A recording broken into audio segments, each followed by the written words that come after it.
পুড়ে গিয়েছে। এমন শীতের সকালে ঘুম ভাঙতেই চায় না। তবে চারিদিকে কুয়াশাচ্ছন্ন হওয়ায় মন্ত্রীমশাইয়ের বেশ টুকটাক করে এদিক সেদিক থেকে জিনিস সরাতে সুবিধেই হচ্ছে, তাই না? তুমি আর কথা বলো না গোপাল, তোমার যা ঘুম, যত রাজ্যের অলসতার ধুম। তা মন্ত্রীমশাই কিন্তু এই শীতেও ওনার বদভ্যাসটা ঠিক জারি রেখেছেন।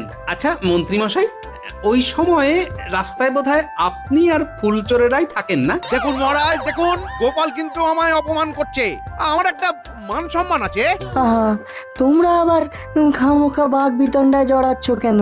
হ্যাঁ ঠিকই তো ঠান্ডাকালে মিছিমিছি সভার পরিবেশ গরম করে লাভ আছে?